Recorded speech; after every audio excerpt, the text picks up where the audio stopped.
Makanya dulu ketika banyak pondok putri itu kiai-kiai kuno dulu itu menentang. Alasannya nggih, nak bojone jelas khawatir kiainya kecobaan itu jelas. Tapi banyak kiai itu nggih khawatir tenan. Kecoba fitnatin nisa. Tapi ketika logikanya dibalik, apa kamu ridho para perempuan-perempuan muslimat itu tidak dapat pendidikan apa? Agama. Hanya karena orang soleh tidak punya nyali, tidak punya peduli mengajar. Tapi kita saged diwalik. Ustadz sing imane pas-pasan niku kowe ridho nak kecoba. Sampean milih mana? Ridho kecoba apa ridho bodoh? Nah, logika-logika usul fikih ini yang kemudian dipakai Wali Songo. Dipakai Wali Songo kemudian membiarkan sekian tradisi yang insya Allah itu salah sebetulnya. Tapi tidak sebanding dengan asmane Allah Subhanahu wa taala. Misalnya begini. Ngene iki dirungokno mawon. Sampeyan ra paham mboten napa-napa. Sampeyan nak ra paham wis anggap ae tawadhu. Sepantese wong awam yo ora paham. Nak paham dadi kiai. Terus biasa mawon sampeyan nak ra paham aja tersiksa. Umpamane jenengan mboten kiai kok kon paham. Nah sampeyan pinter kados kula mestine ora ngrungokno, semangate hasud. Terus rivalitas perkara. Nah, cara Mbah Mun nak cerita ngoten, dhisik ke zaman bodho iku angger kiai mbok cucuk. Bareng padha kiai niku koyok saingan. Niku pun sunatullah, ndak bisa dihindari niku pun sunatullah. Terus kembali lagi ya. Logika-logika usul fikih niku dipakai oleh Wali Songo. Ngeten ada cerita ini rungokno nonton. Itu sudah saya cek di beberapa riwayat termasuk di Musnad Imam Ahmad. Ada orang, ini bukti teorinya Wali Songo itu benar. Wonten tiyang gadah kesalahan niku dokumen kesalahan niku madul basor sepanjang mata melihat. Wes ngoten jumlahnya 99 bok. Kayak apa banyaknya? Per bok madul basor sepanjang mata nopo melihat. Ketika dia ditanya Allah itu kalau tanya demokratis. Adzolamat kakatabati, jangan-jangan malaikat saya sentimen kalau kamu jelek ditulis, kalau baik enggak Gusti. Afalaka ujurun, jangan-jangan kamu saat salah itu punya alasan. Enggak Gusti, ya memang salah. Tapi kata Allah, sudah kamu tenang saja, kamu punya ini. Itu hanya satu box, ya kira-kira kayak tempat jam tangan itu. Enggak, kamu punya ini, cukup ini. Terus malaikat tanya, ya Allah, apa artinya, apa ngefek itu kalau ditimbang dengan kejelekan sebanyak itu dengan satu box jam. Orang ini juga bilang, Gusti sudah ada usah ditimbang, nggak ngefek itu pasti kalah. Tapi setelah ditimbang menang yang satu box kecil tadi, karena di situ ada la ilaha illallah Muhammadur Rasulullah. Jadi malaikat diancam sama Allah, kamu berani tidak mempertimbangkan nama saya? Apapun banyaknya box itu dosa itu tidak saya. Kalau ini la ilaha illallah itu nama saya. Kamu berani tidak mempertimbangkan nama saya? Ya tidak berani Gusti, ya harus dimenangkan. Nah itu semalahnya kalau pengajian ini ya ono istilatur rijal wan nisa, tapi baru kayak ngaji di sepuro. Ya aja muni halal, tapi ya aja muni terus gak ono faedahe. Di sepuro insyaallah. Karena kalau nuruti harus steril halal itu kayaknya tidak bisa. Terus di situ ditutup fala yaskulu ma'asmillahi ta'ala syai'un. Dibanding asmane Allah Ta'ala sesuatu itu tidak ada nilainya, pasti menang Allah Ta'ala. Sehingga banyak ulama ngendikan kowe nak berdosa, bersalah maca iki. Dan kalau ada dosa misalnya catatannya satu box, terus di bawah ada astagfirullah, malaikat ditanya sama Allah, kamu berani tidak mempertimbangkan nama saya disebut di situ? Enggak berani. Nah, saya ini ribuan orang yang ngundang, saya berani mengabaikan. Bareng ana wong ngaku mbah ya mbah tenan wae. Ya terus ngoten, kowe wani gak mempertimbangkan Gustofa sing mantune Mbah Maimun. Ya.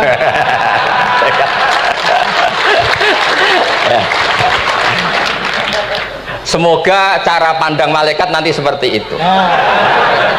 Tapi nanti kalau malaikat cara pandang, mbah kok tukang makso putu.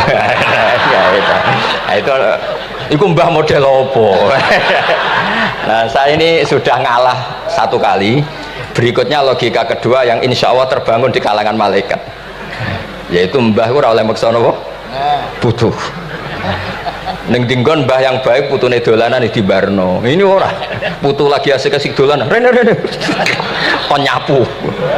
itu udah jenis mbah yang baik. Terus kalau suwun lah ngaji usul fikih yang serius, karena itu menjadikan kita bermartabat. Kulo niku sering lepas jenazah tangga-tangga kulo nggih panggihane ndelok TV, nak bengi nggih ngelamun, ngayal sugih, kadang yo ngapalo tikus sing liwat dhuwure saking ora ana penggawean. Tapi kulo nang lepas jenazah ini orang baik. Sampai bojone protes, "Apik apa lho Gus angger bengi iku mau ngelamun ngitung tikus liwat, ngitung apa." Terus kulo matur, ngitunge aja ngono, ngitunge tarokal ma'asiya. Wong ning omah itu artinya tidak dugem, tidak melakoni maksiat.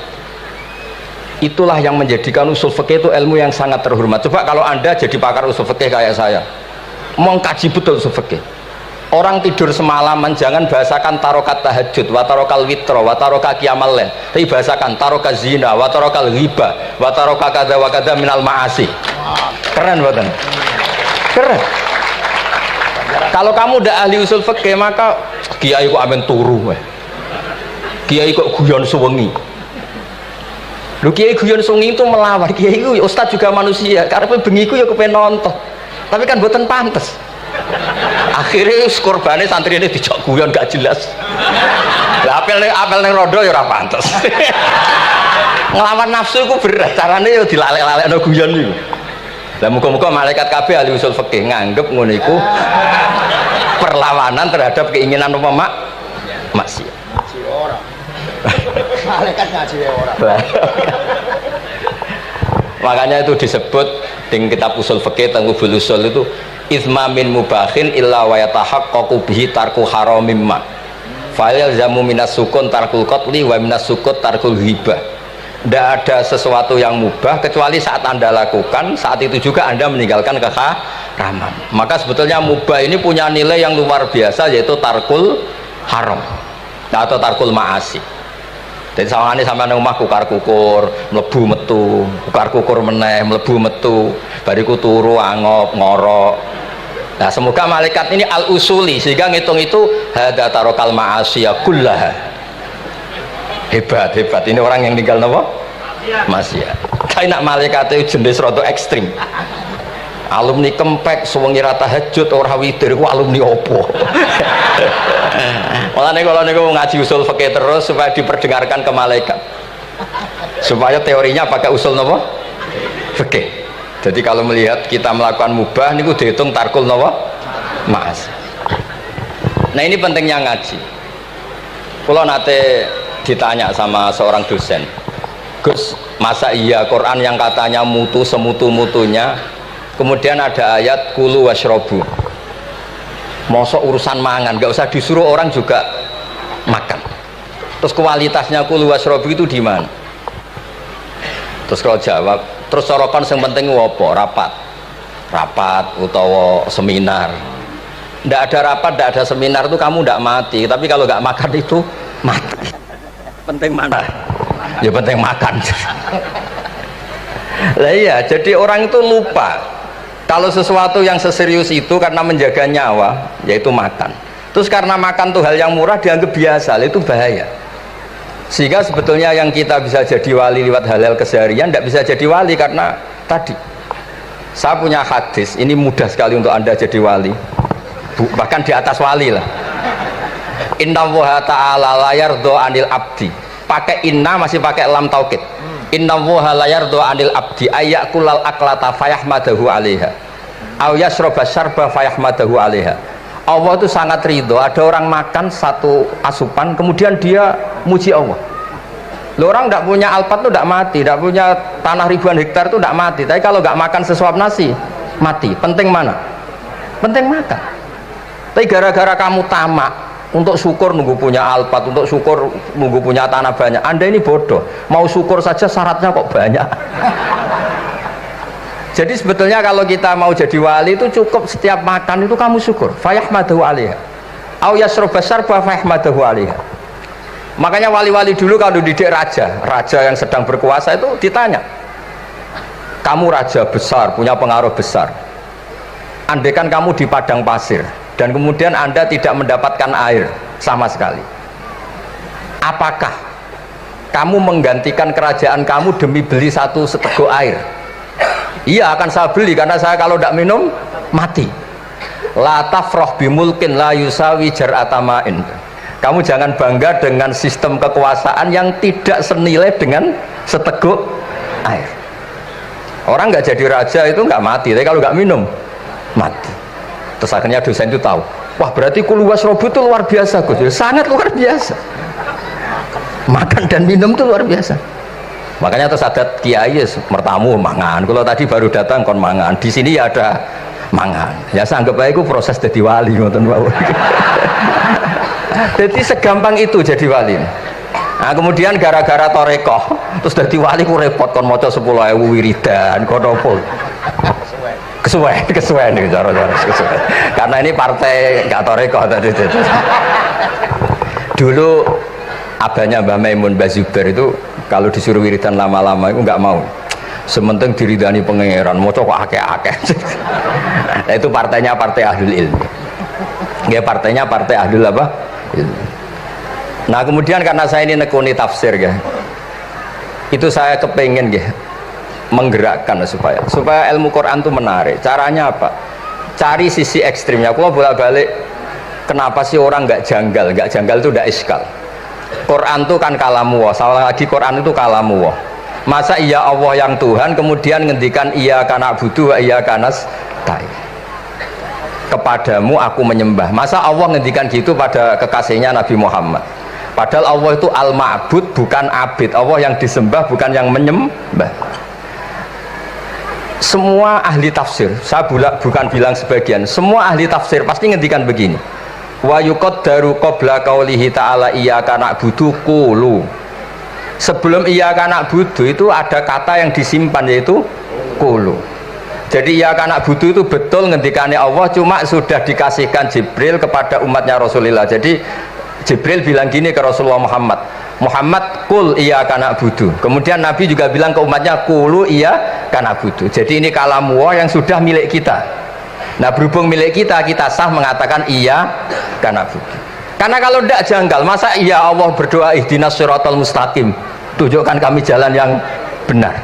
Lah kalau ihdinas siratal mustaqim kalamullah berarti kan Allah yang berdoa. Nah, sehingga semua tafsir bilang sama, wa yuqaddaru qabla qauli ihdinas siratal mustaqim qulu. Nah, terus ada mufassir lain bilang jangan mulai iyyaka na'budu ya semuanya, mulai bismillah, qulu bismillahirrahmanirrahim. Masa iya Allah sendiri yang bilang bismillahirrahmanirrahim? Nah, dengan tafsir seperti ini terus kita akhirnya lagi-lagi kembali ke usul fikih, kembali ke balaghah, kembali ke nahwu. Kalau enggak, ya Anda akan menafsiri Quran pakai logika Anda sendiri. Sampai ada mungkirus sunnah. Pokoknya sementing kembali ke Quran. Orang roh Quran itu kayak apa?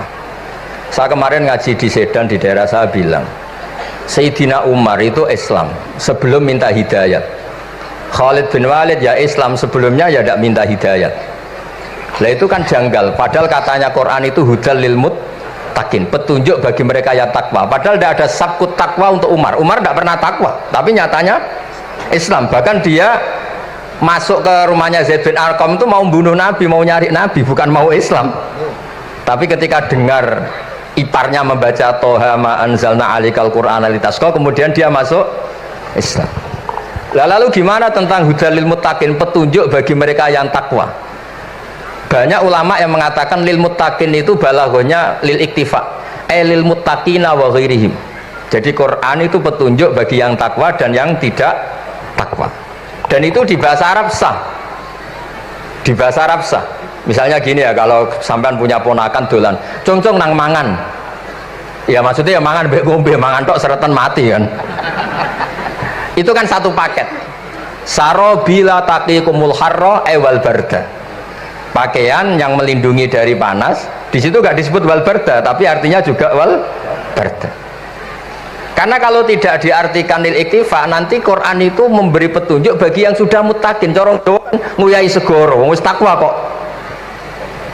Nah ini kita butuh ahli tafsir yang al-usuli. Karena itu yang menjadikan Quran punya kualitas lagi.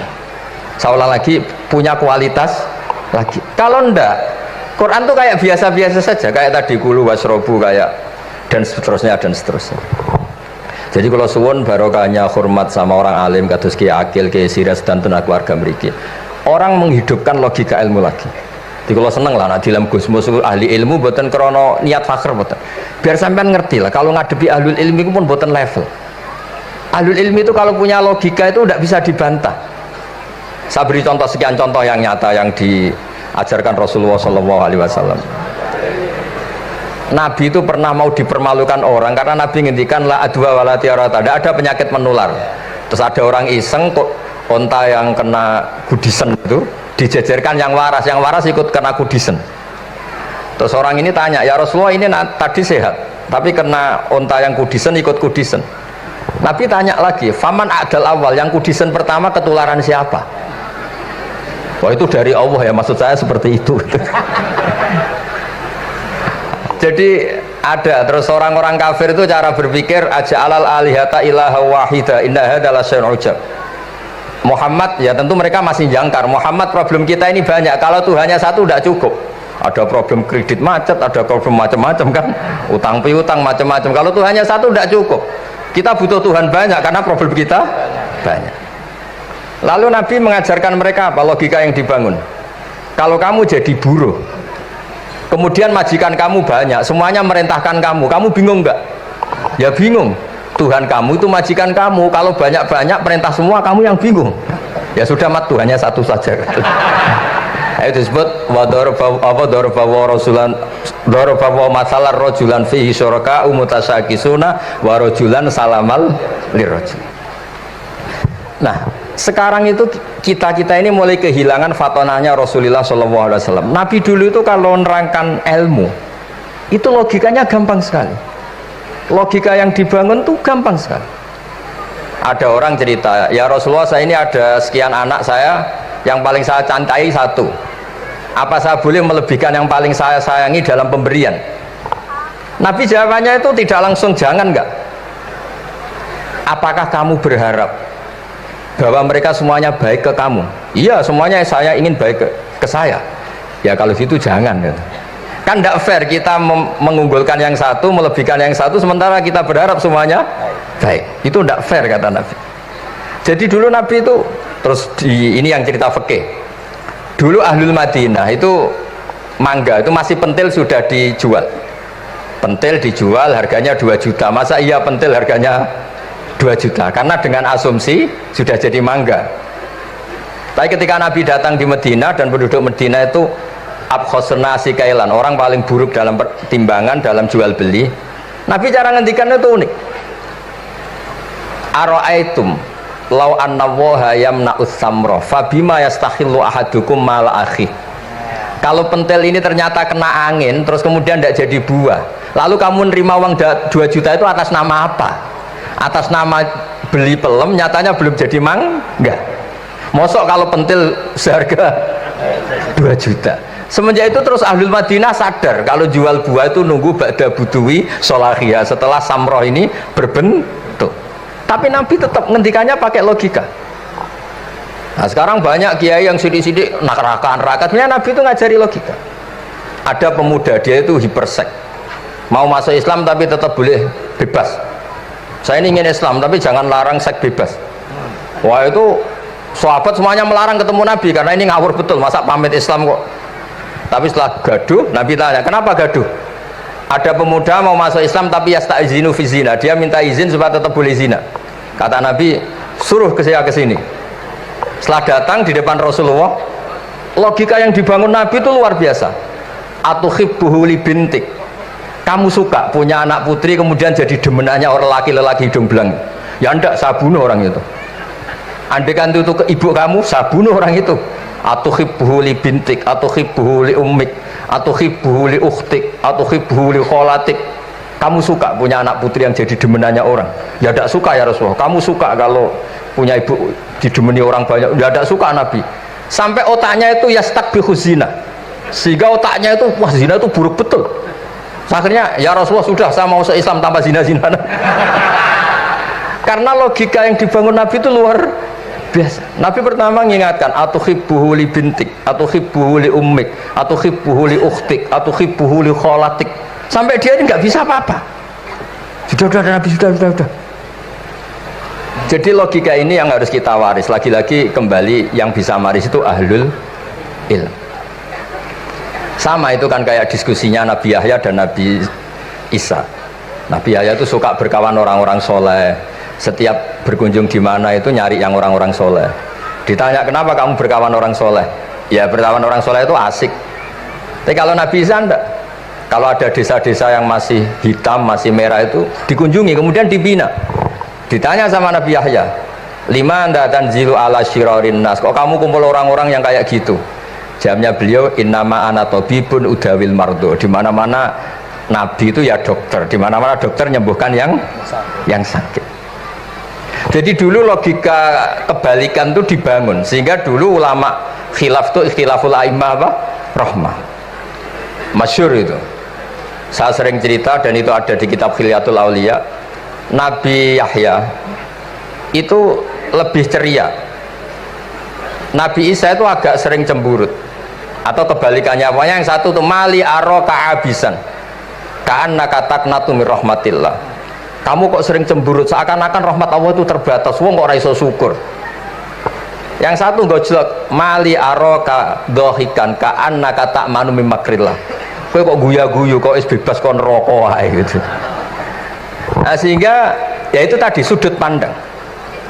Makanya saya sering cerita dulu kalau Said Abdul Al-Haddad itu tanya, "Cung kowe ngaji sopo?" Ngaji si A. Kiaimu tahu nangis? Ndak. Ojo ngaji. Kiaimu ati atos, kiai kok ora iso nangis. Tapi kalau Abdul Hasan Asadili kebalikan, "Cung kowe ngaji sopo?" Ngaji si A. Kiaimu tahu guyu nak ngaji mboten nate. Ora usah ngaji wong ora iso syukur. Jadi nah itu yang akhirnya menjadi keseimbangan khaufau wa tama. Ada khauf, ada apa? Roja. Sehingga karena sudut pandang itu nggak bisa dihilangkan, saya ulangi nggak bisa dihilangkan. Ini yang sering diceritakan kisah itu kakaknya ini. Dulu Muhammad bin Hasan Asy-Syaibani, Imam Syafi'i itu lama sekali beliau jadi ulama top yang suka fikir, dianggap fikir itu aman, ngeringankan hisab. Nggak jenengan fikir yang dihisab malaikat apanya kan? Kan nggak bisa ngisab jenengan, apa saja tidak punya. Punyanya problem. Nah setelah ngaji sama Imam Malik, Imam Syafi'i tanya, yang ilmunya setingkat jenengan siapa? Kata Imam Malik, sebetulnya Abu Hanifah, tapi orangnya sudah meninggal, tapi ada muridnya namanya Muhammad bin Hasan Asy-Syaibani.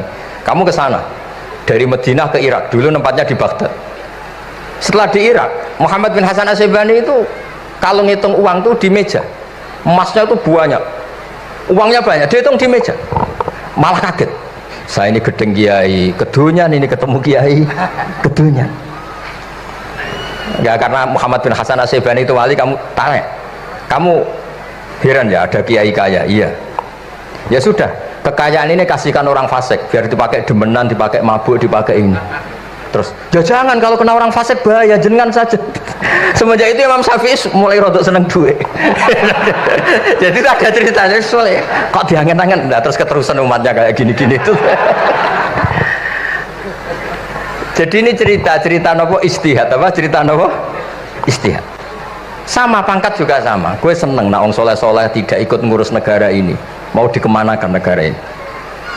Tapi ada yang berpikir, gue seneng nak orang soleh terkontaminasi. Ya sudah monggo, sing serapayu jabat, nggih berpikir zuhud. Sing payu yo berpikir politik. Yang penting semuanya itu berdasar ilmu. Yang penting itu semuanya berdasar apa? Ilmu. Karena ilmu ini basis yang paling diridani Allah Subhanahu wa taala. Masyhur itu di Ihya sering diceritakan Imam Ghazali, ana alim uhibbu kulla alim. Kata Allah, saya ini alim dan sangat mencintai orang alim. Karena orang alim ini yang tahu perspektif.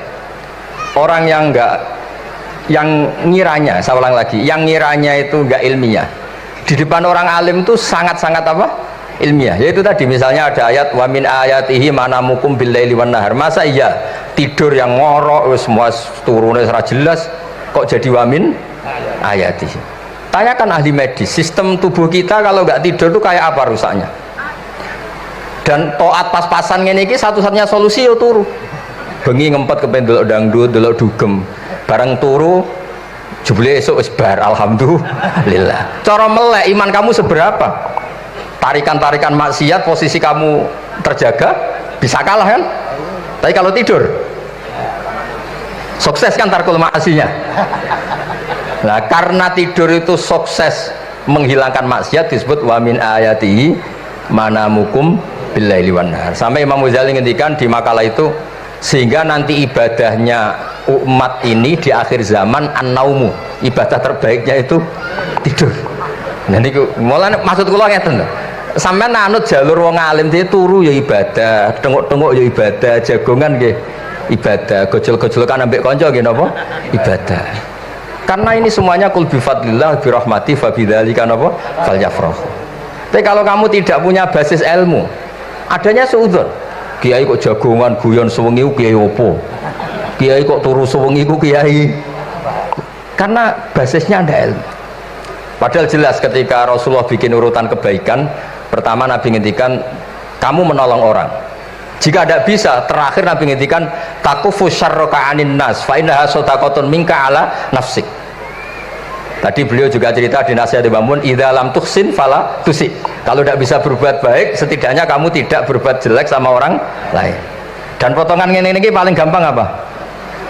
Tidur kan?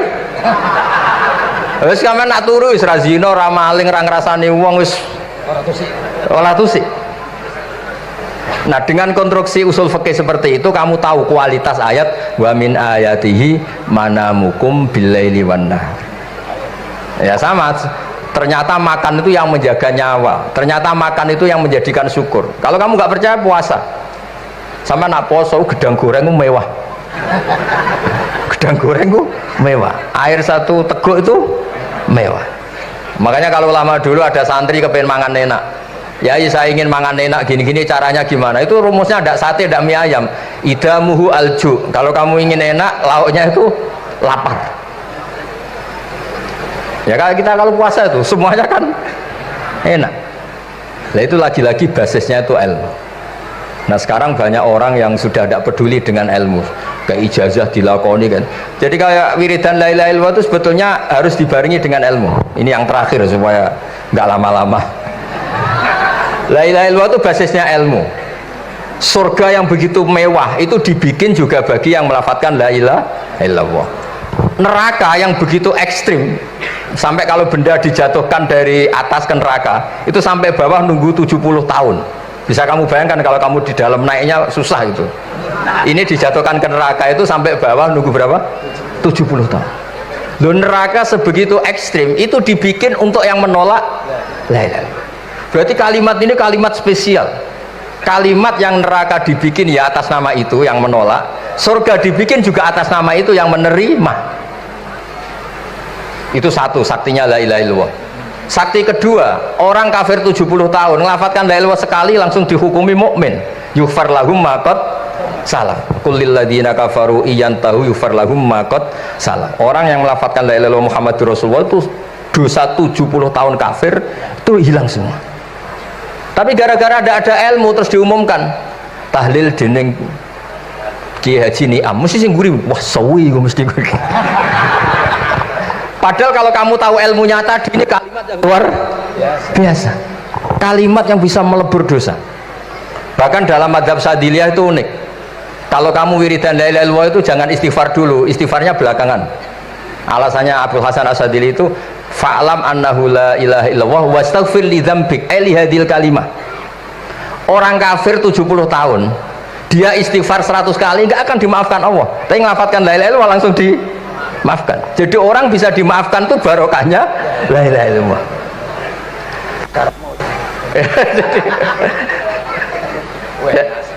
Ya kan? Jadi orang kafir 70 tahun wirid istighfar 100 kali atau 1000 kali dimaafkan enggak? Enggak kan? Tapi kalau membaca la ilaha illallah dimaafkan.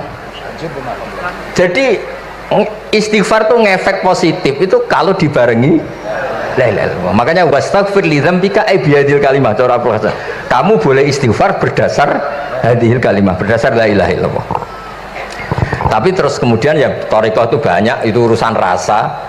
Justru karena la ilaha illallah kalimat thayyibah harus disucikan dulu. Caranya istighfar dulu. Nah itu urusan monggo lah. Tapi apapun itu basisnya harus napa? Ilmu. Basisnya harus ilmu. Jangan malah sentimen. Wong di kuburan wiridan la ilaha dihukumi kafir. Itu kan aneh. Wong kalimat ini yang kafir saja menjadi muslim, sekarang yang muslim menjadi kafir. Itu paham kok seaneh itu itu kan. Ya karena basisnya ada ilmu tadi. Coba kalau basisnya ilmu. Itu kan aneh betul. Hadil kalimah kalimatun soro bihal kafiru musliman. Fakaifa sorol muslimu bidzalika kafiron. Ini kalimat yang kafir saja menjadi muslim. Masa dengan kalimat yang sama yang muslim menjadi aneh enggak? Aneh. Jadi kalau suwon pokoknya basis ilmu harus sekuat-kuat. Ini caranya gini nagih kiai kon sregep mulang aja politik terus ngoten. Tapi politik itu bagian dari ilmu, wis ra iso diterang to. Ya ngoten mawon. Assalamualaikum warahmatullahi wabarakatuh.